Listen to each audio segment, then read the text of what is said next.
ஒரு டைரக்டர் எல்லாம் ஃபிக்ஸ் பண்ண உடனே வரிசையாக எழுதுவாங்க இல்லையா, யார் சினிமாட்டோகிராஃபர், யார் மியூசிக் டைரக்டர், யார் கேமரான்னு. அதில் எத்தனை டைரக்டர் சவுண்ட் டிசைனுங்கிறத திங்க் பண்ணுறாங்க ஃபஸ்ட்டு மைண்டில் சொல்கிறேன்? ரொம்ப ரேர்.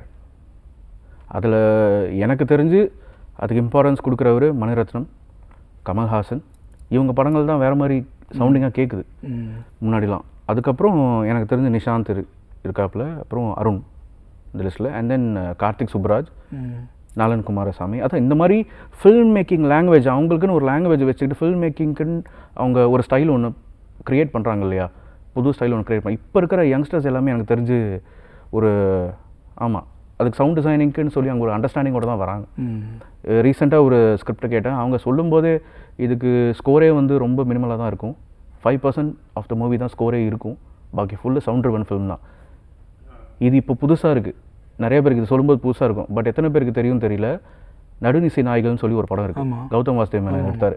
அந்த படத்தில் மியூசிக்கே கிடையாது. ஸோ ஒரு படத்தை மியூசிக்கே இல்லாமல் ஃபுல்லாக சவுண்டை பேஸ் பண்ணி போக முடியும் இல்லையா, அந்த படத்தை நீங்கள் பார்த்தீங்கன்னா இன்றைக்கும் அவ்வளோ த்ரில்லிங்காக இருக்கும்.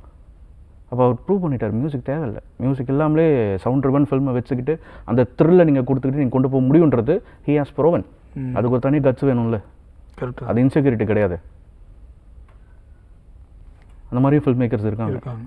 ஸோ இந்த லிஸ்ட்டு நீங்கள் கேட்ட மாதிரி போடும்போது நிறைய ஃபில்ம் மேக்கர்ஸுக்கு அதுக்கு ஒரு இம்பார்ட்டன்ஸ் கொடுத்து, ஓகே நீங்கள் வெளியில் போஸ்டர்ஸ்லாம் பார்ப்பீங்க, சினிமாட்டோகிராஃபர் இருக்கும், எடிட்டர் இருப்பார், மியூசிக் டைரக்டர் ஃபஸ்ட்டு ஓகே, அதை பேஸ் பண்ணி தான் அந்த படத்தோட பிஸ்னஸ் இருக்குது, அது ஒரு பெரிய பார்ட் ப்ளே பண்ணுது, ஓகே தட்ஸ் ஓகே.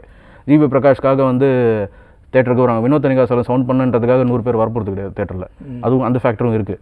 ஸோ அவங்க பேர் அங்கே வரும் இல்லையா, சினிமாட்டோகிராஃபர் இருக்கும், எடிட்டர் இருக்கும், அதுக்கப்புறம் திஸ்கை ஆர்ட் டிபார்ட்மெண்ட் இருக்கும், பக்கத்தில் சவுண்ட் இருக்கணும், பிகாஸ் அந்த அளவுக்கு ப்ரைமரி ரோல் ப்ளே பண்ணுற ஒரு டிபார்ட்மெண்ட்டு தான் அது. பட் அது நடக்காது.